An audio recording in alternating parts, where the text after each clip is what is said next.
The first stages of the developmental defect of spina bifida occur in the first 2 to 3 weeks after conception, before the mother knows she is pregnant. The defect can occur anywhere along the length of the spine, but most commonly occurs in the lower back.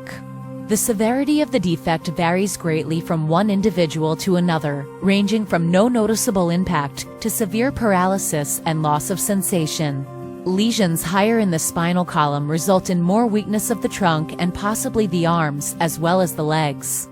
Because the nerves that control the bowel and bladder are located on the lowest part of the spine, the function of those organs will likely be compromised in all clinically significant cases.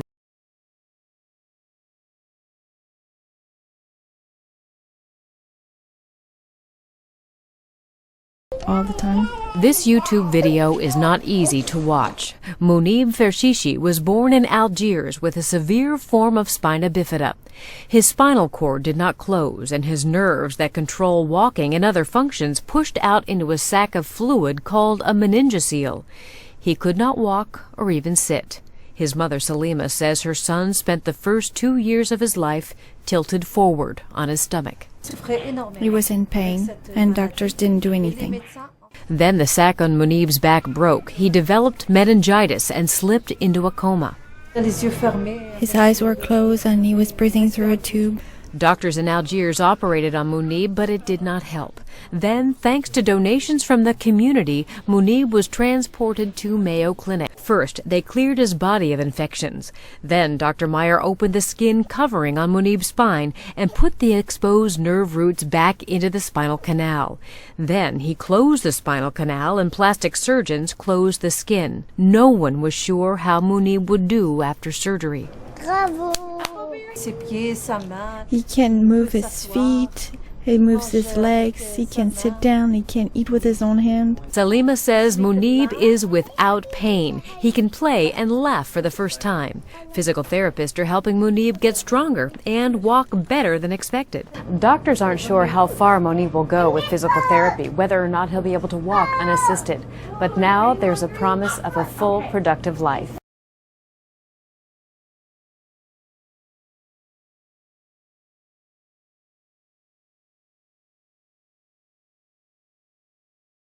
Here.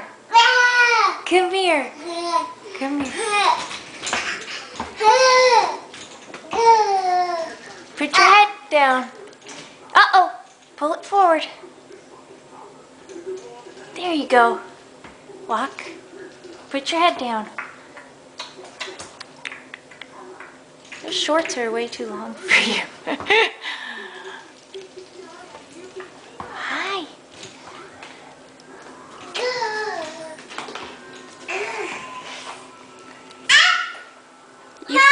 You can do it.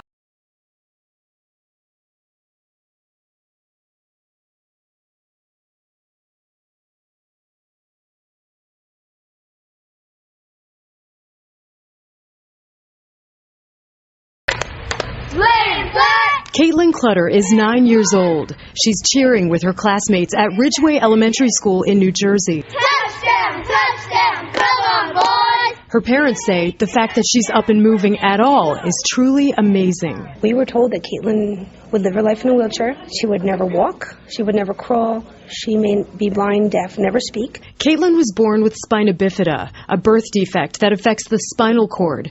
She's had countless surgeries but remains partially paralyzed from the waist down. At the age of 2, doctors gave Caitlin crutches, but she had no interest.